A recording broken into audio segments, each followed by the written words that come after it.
Okay, guys, we're talking about Congress today.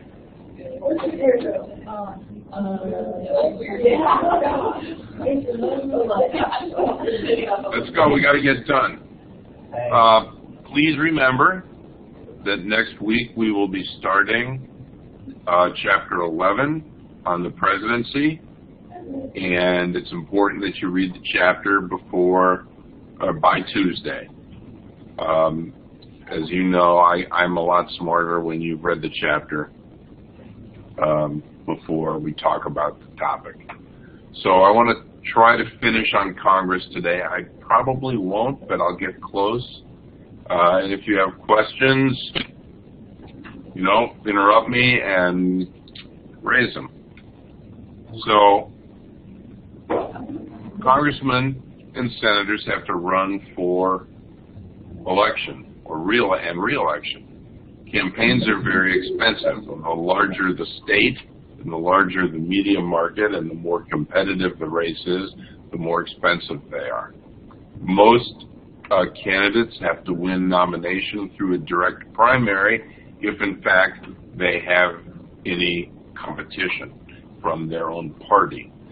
The electoral fate of congressmen and senators sometimes is affected by either by the top of the ticket. That might be the president and how well the president of one's party runs. If it's a general election in which the president is elected, or if there's a governor's race at the top of the ticket. Again, if you're running for election or re-election and the top of the party's ticket is weak, that could cause you to lose. One of the things we know about congressmen and senators is that incumbency is a real advantage almost all of the time.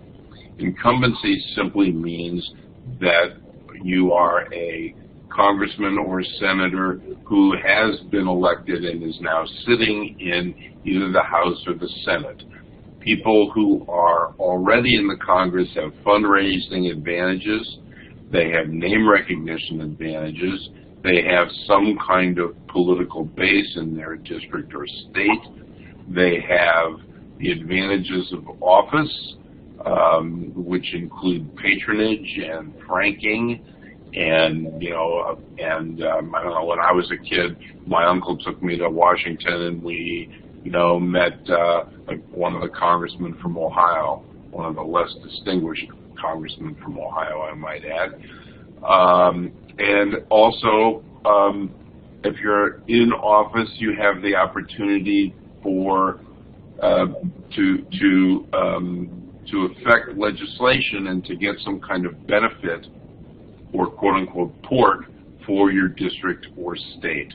And usually that will help, will benefit somebody who will then turn around and support your next election. This is the power. This is a chart that looks at the power of incumbency over time. The red is the House and the congressman, and the blue is the Senate. And what you can see is that there's a really good likelihood that congressmen are going to be reelected. The reelection chances of senators are a bit less, but still generally over 80%.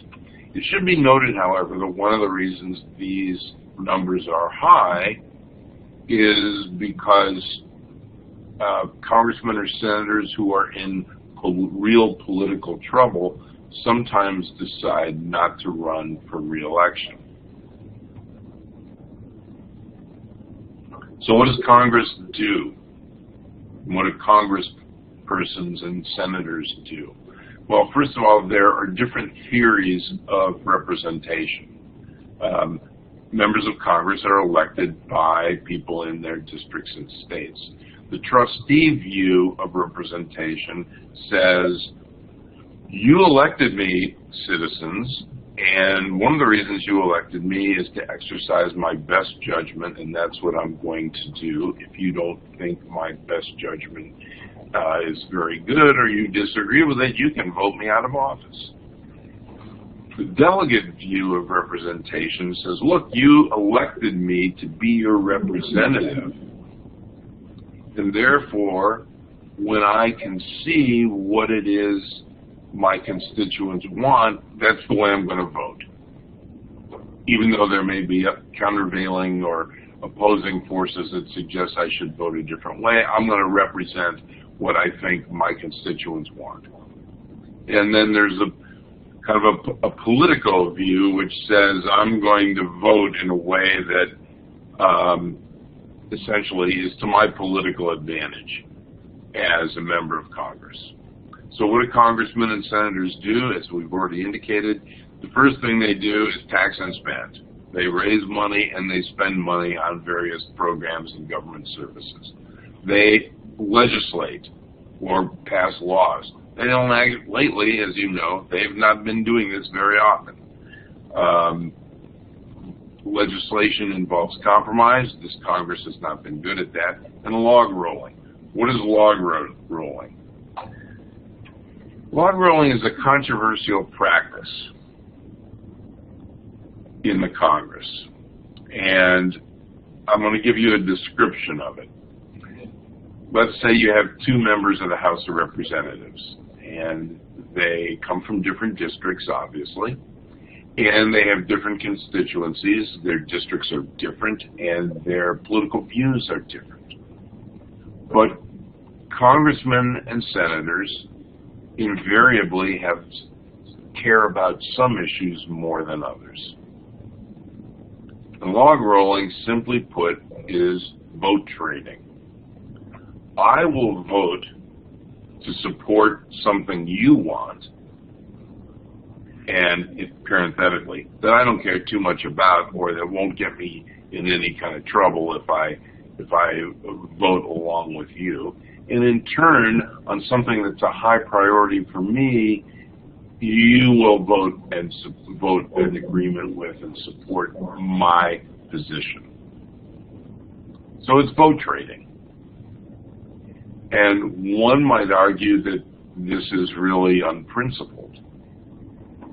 But one can also argue that it's perfectly reasonable and an appropriate way to represent one's constituents if you give up something that really is not important to you and them in return for something that really is important and meaningful to them.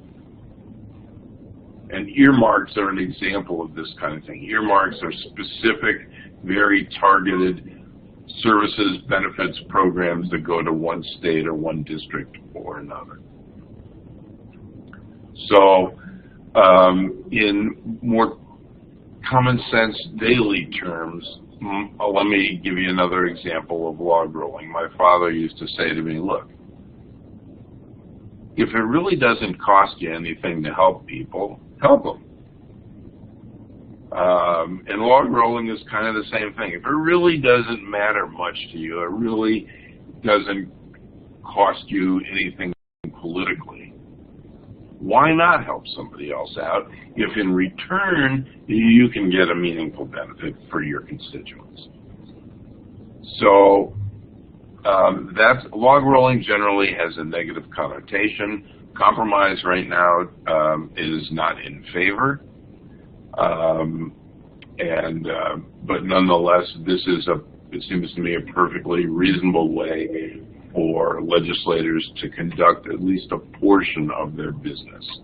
This is not the same thing as saying, putting up a sign and saying, my vote's for sale. No, it's not that. Log rolling is based on personal relations that congressmen and senators have with one another. Congress, one of the most important and recently abused functions of Congress is to monitor or conduct oversight of the executive and judicial branch. Why oversight? Well, Congress passes laws. Congress establishes government agencies to implement those laws. Congress appropriates money that goes to those agencies to implement those laws. How are they doing? Are they blowing the money?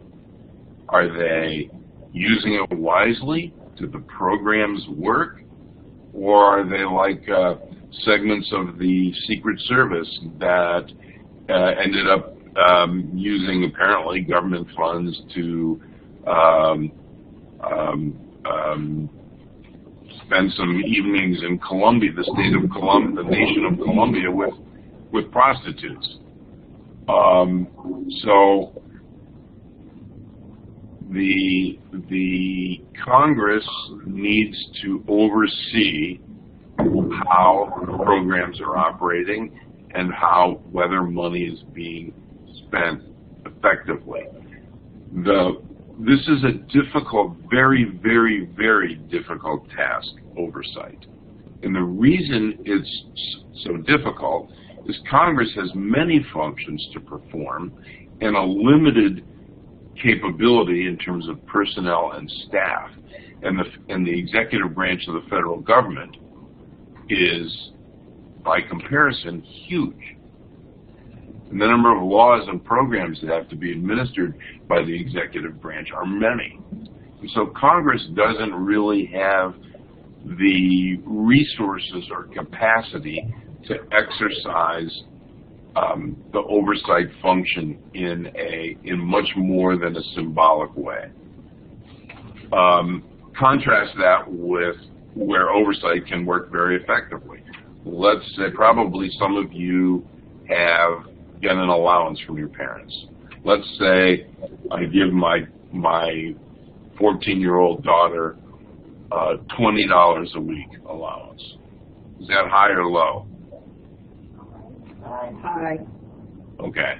Let's say I'm a really generous father. But I say, okay, Susan, you are going to have to account to me every week how you spend this money. And with evidence.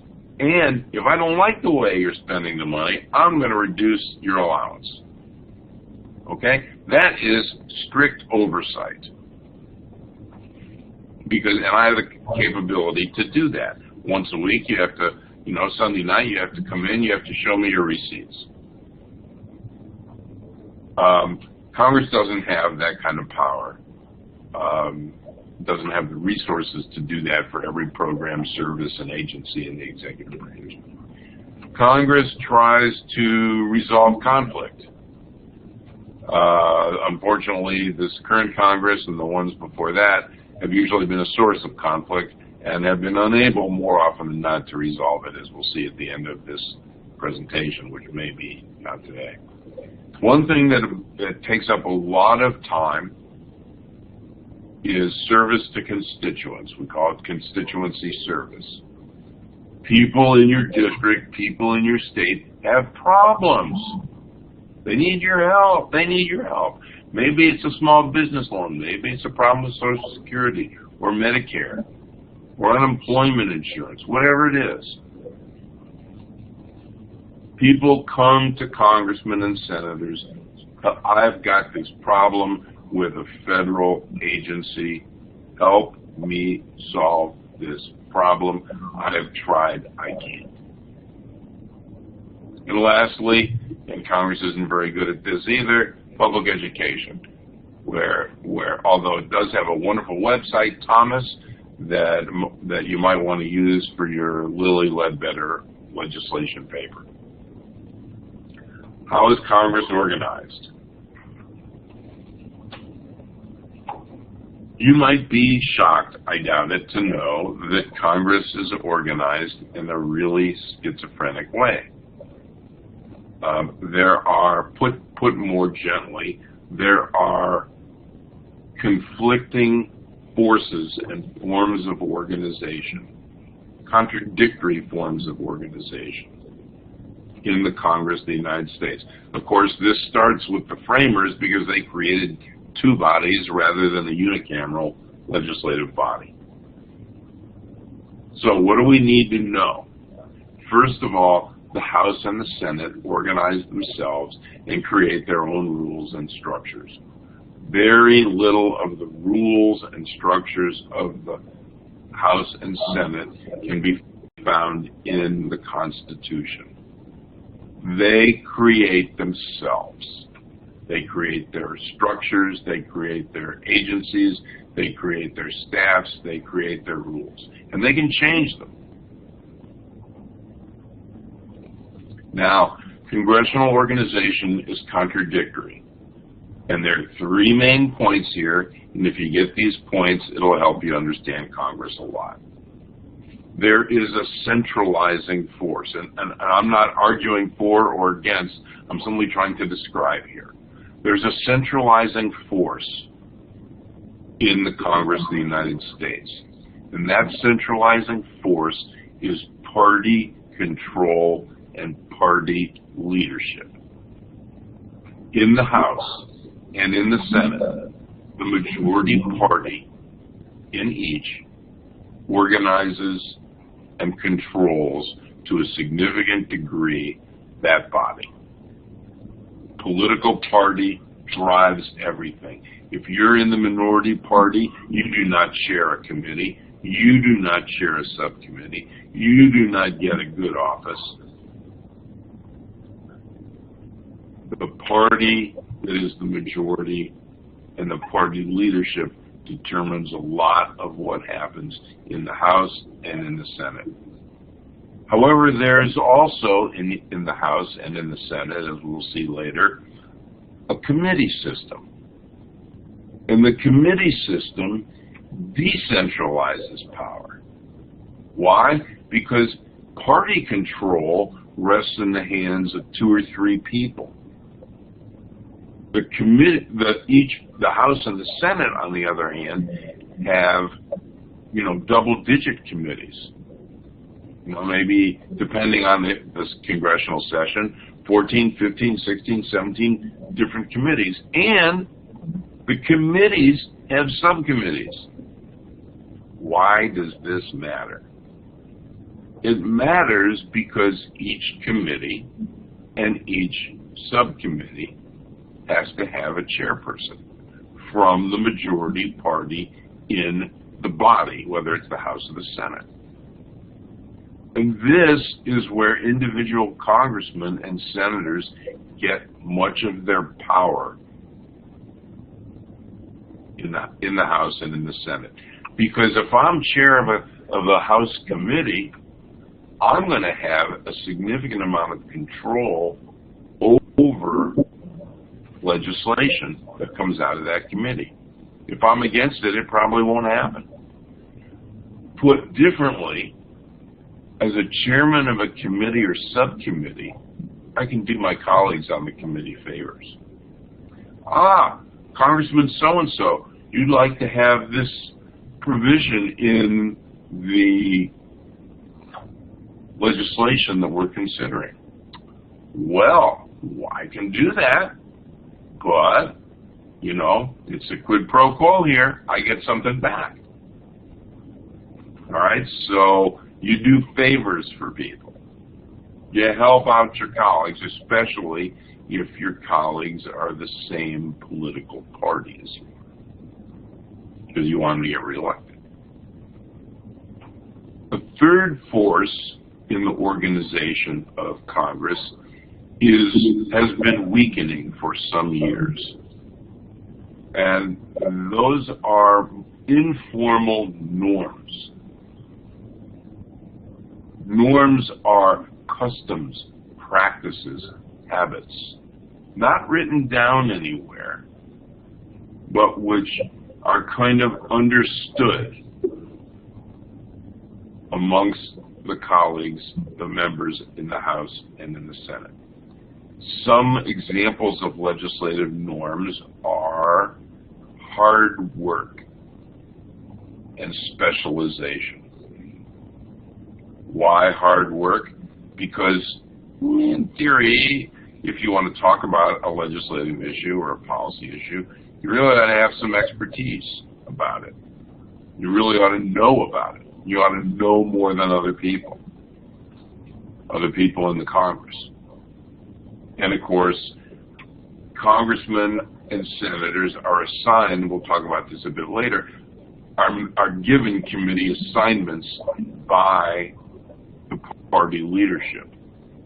So you're supposed to respect your colleagues who have expertise and specialized knowledge in other areas, just as you have some. So maybe somebody has expertise in financial services, you've got it in defense or agriculture.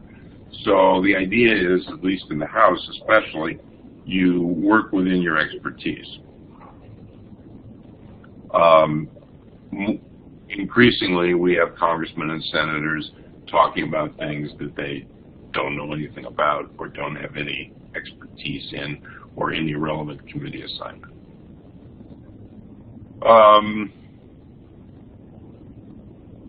Another example is avoiding personal attacks.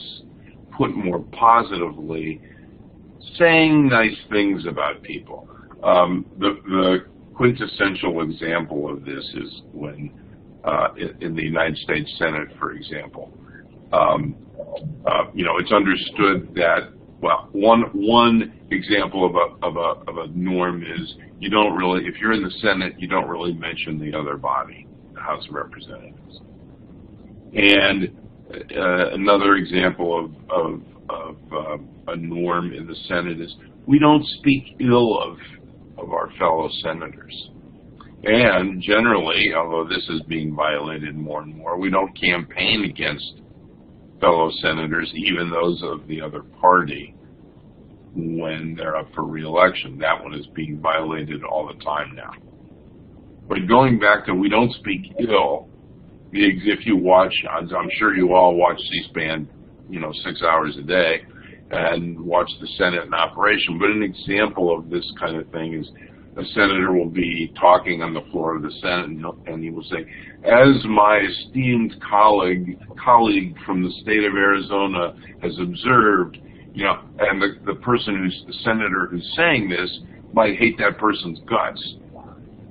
But they don't say, well, as that jerk from Arizona observed. No, they try to say nice things about one another, or at least nothing that is not complimentary.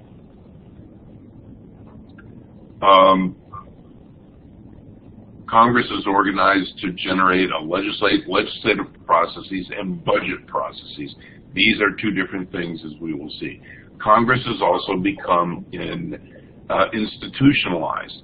Congress establishes its own staff and its own agencies in order to support the functions of the Congress. Similarly, individual congressmen and senators have established caucuses within the House of Representatives and within the Senate. And these can be based on party affiliation, they can be based on ideology, they can be based on identity, things such as a women's caucus or a black caucus, or regional caucuses like the Northeast Caucus or what have you, or even religious caucuses. Why do parties matter in Congress? Parties matter because political party affiliation is the single most important explanatory variable for the way congressmen and senators behave, the way they vote. It's not uncommon for people to say, well, it really doesn't matter, Republican, Democrats, all the same. No, I'm sorry, that's just ridiculous. Republicans in Congress vote pretty much as a block one way. Democrats in the Congress vote pretty much as a block in another way. That doesn't just happen once or twice. It happens with overwhelming regularity. One of the most important votes is the vote that occurs the votes that occur in the House and the Senate at the beginning of every new congressional session. And these are votes for who's going to be Speaker of the House, the leader of the House, and who's going to be the Senate Majority Leader, the leader of the Senate. These votes are 100% party line. These votes are about which party will control, run, and manage the House and the Senate. For a congressman, say who's a Republican, to vote for the Democratic candidate for Speaker of the House would be catastrophic for his or her political future. A total disaster. You just do not do this. And it's not done. So this is a chart of the legislative leadership. I'm not going to go through each one, but you should take a look at it. The key leaders in the Senate of the United States are the majority leader and the minority leader. The majority leader, obviously, from the party with the largest number of senators. There are standing committees. There are party committees within. The leaders also have several, like a majority whip, minority whip, and other party members in the Senate to help the leadership, the party leadership, run the body. Same thing occurs with the House of Representatives, except the majority leader and minority leader there's an addition, which is the Speaker of the House. In this, right now, it's John Boehner from Southwest Ohio, and he is the really the leader of the House of Representatives. And he is so because Republicans have a majority in this session of Congress in the House. And this is an example of the leadership in the House and in the Senate. And the only thing to add here is that in the Senate, unlike in the House of Representatives, if there is a tie vote, which rarely happens, the Constitution provides that the Vice President breaks the tie. So what do the party leaders do? Well, they try to keep their rank and file in the House and in the Senate, their party members, in line and vote in the party position. How do they do that? Well, they fundraise and recruit candidates. They orient their new members at the beginning of each new congressional session. They set the agenda for considering legislation. They provide voting cues and instructions to party members. They have the leaders have a very powerful resource because they control who gets appointed to what standing and conference committees, And this is often based, in the past more so than today, on the seniority system. One example, I think, suffices to show how this can either hurt or help congressmen and senators. 45 years ago, there was a Democratic member of Congress, when there weren't very many women in Congress, named Shirley Chisholm. She was an African American, and she represented a congressional district in Harlem. And she had a way of speaking that was kind of like a machine gun. And she was very tough on everybody, and she was very outspoken in representing her constituents. Harlem, as you're probably aware, is part of New York City, and is a highly, very densely populated urban area. Congresswoman Chisholm was not in good standing or in good favor with the leadership of the Democratic House at that time. So when committee appointments came around, the leadership of the party put her on the Agriculture Committee. Well, needless to say, the Agriculture Committee didn't really deal with a whole lot of issues of relevance to her constituents in Harlem. And so what the party leadership was basically saying is, hey, look, lady, you're a pain in the ass, and we're not going to help you get reelected. We're going to put you in a place where stuff is going to be going on that you really aren't very interested in and that your constituents aren't too interested in. Pork barrel politics. Party leaders are able to, and the president for that matter, are able to help individual congressmen and senators get specific projects for their districts. Why do they need to do that? Because congressmen and senators want to claim credit for things that they've been able to do. If the longest-serving member of the United States Senate was a gentleman recently deceased named Robert Byrd. If anybody has been through West Virginia, driven through West Virginia, you know that almost everything in the darn state is named after Robert Byrd. Everything but the sidewalks are named after Robert Byrd. And he was there so long, he was actually able, single-handedly, with the support of the leadership, to move half of the offices of the FBI from Greater Washington, D.C. to West Virginia. He could do that. He did it. Party leaders also work occasionally with the White House or White House staffs because everybody is, at least in theory, interested in moving a legislative agenda forward. Here's an example of a graph that shows the impact of political party affiliation on House and Senate voting.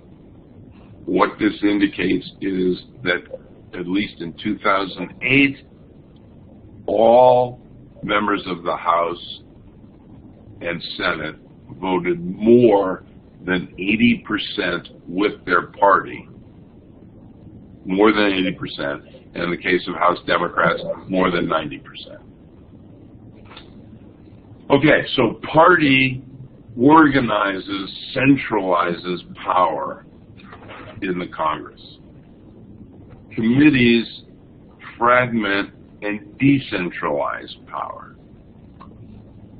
If I'm a congressman or a senator and I chair a committee and I'm not in one of the 2 or 3 leadership positions, my power in some significant measure derives from my role as a committee or a subcommittee chairman that produces legislation.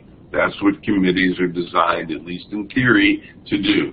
That's where most of the legislative work gets done. That's where most of the bills that are introduced get considered.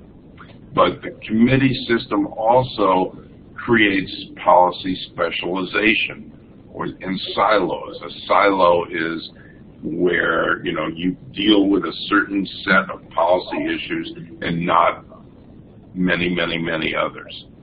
And committees also have subcommittees, as I indicated, and those subcommittees have chairs. And so this is where congressmen and senators get their power. Those people who are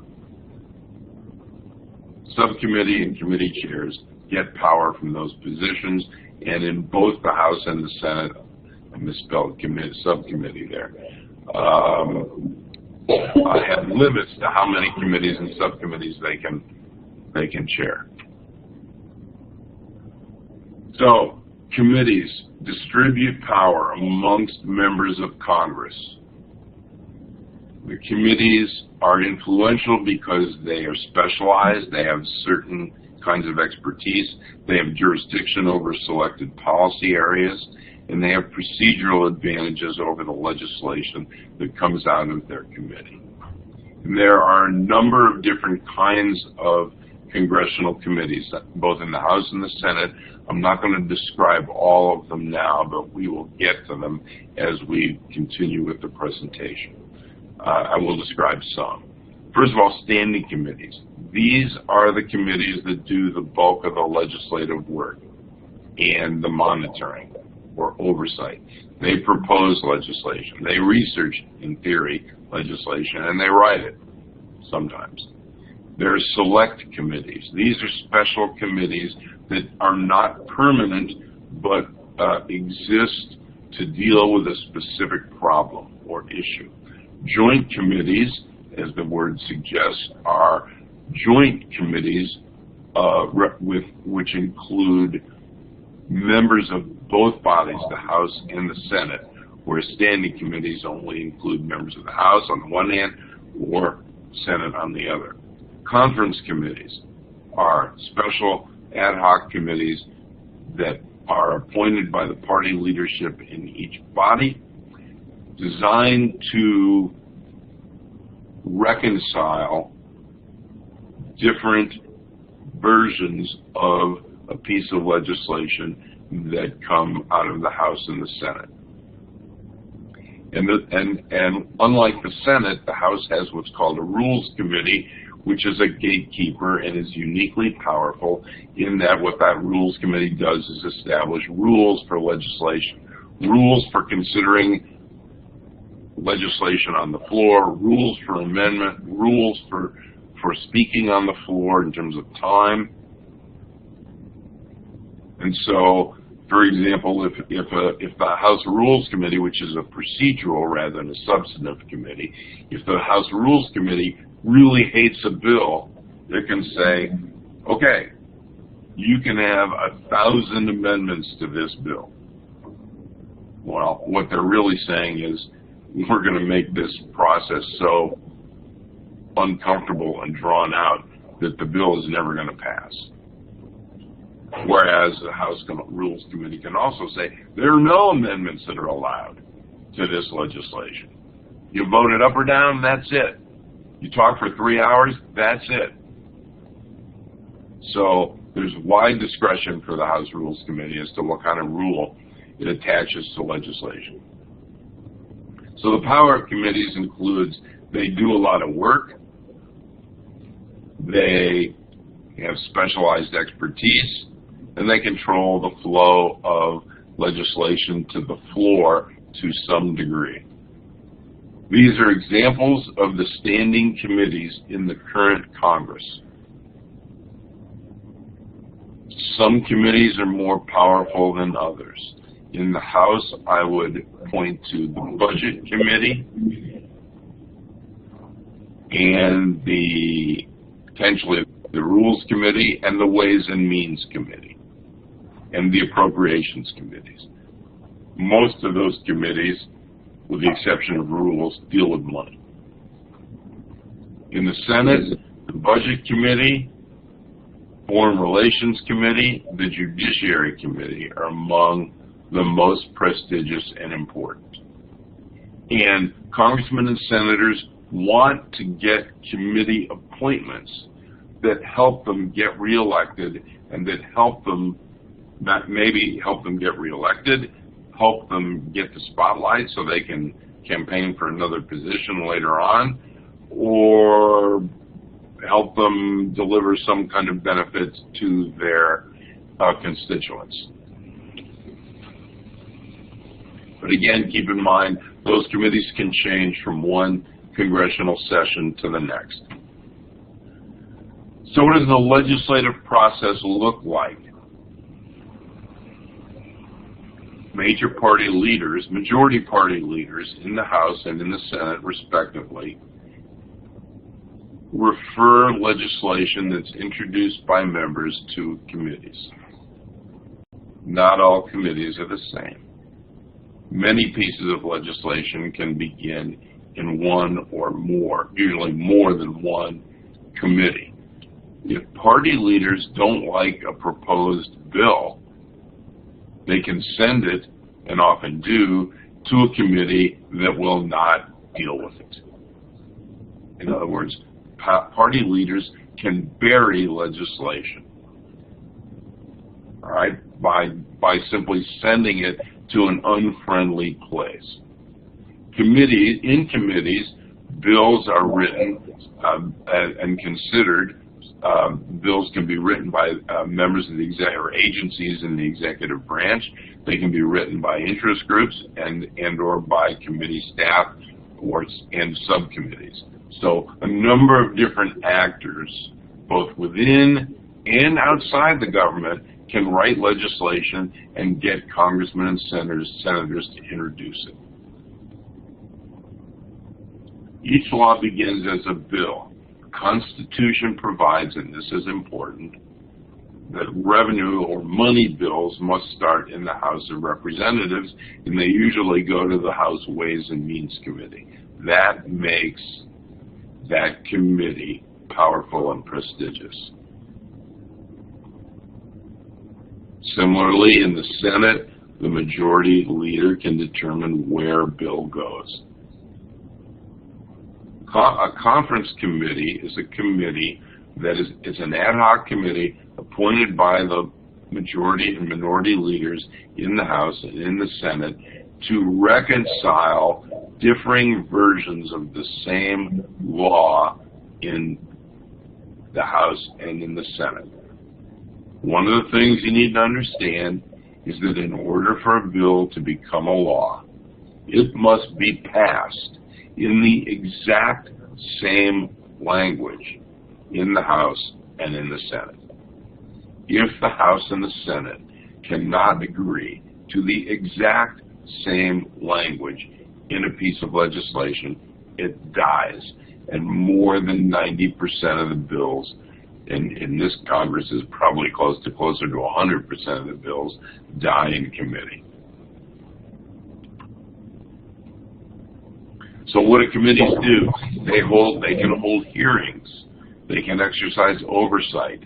They go through what's called a markup, the writing of the legislation.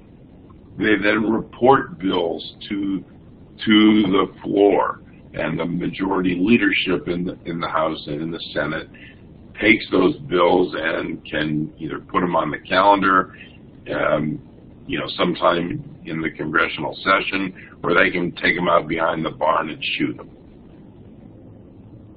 In other words, the majority leaders in the House and the Senate can say, I don't want this bill. We don't even want to vote on this. We don't want to talk about it. Goodbye.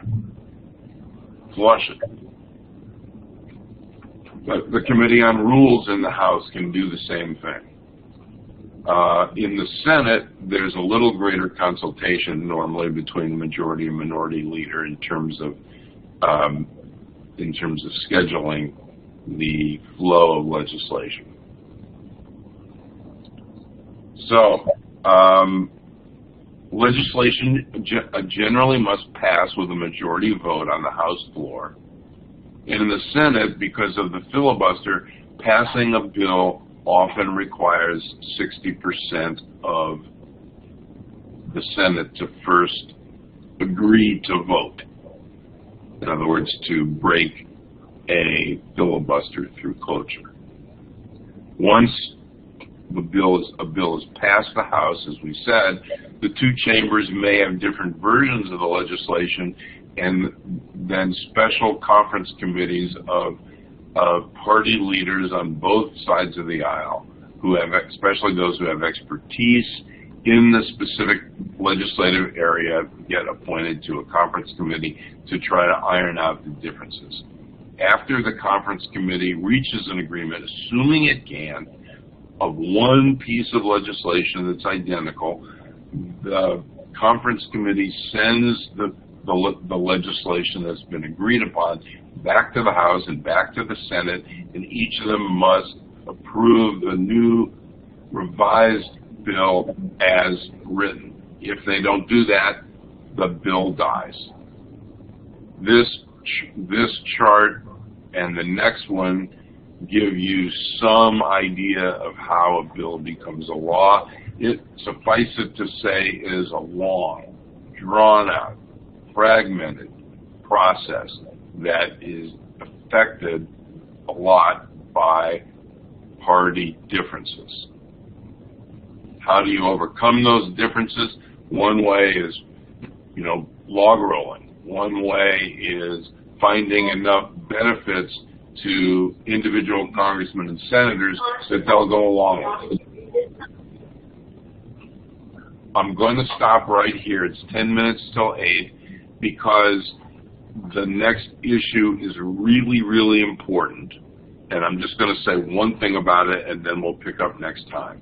The legislative process that is in those charts, previous two slides, is only 50% of the legislative process. What you need to understand, and this will be the last point, the legislative process includes what's called authorization and appropriation. And with that, so these are two separate processes. We'll talk about them next time. Have a good weekend. You too.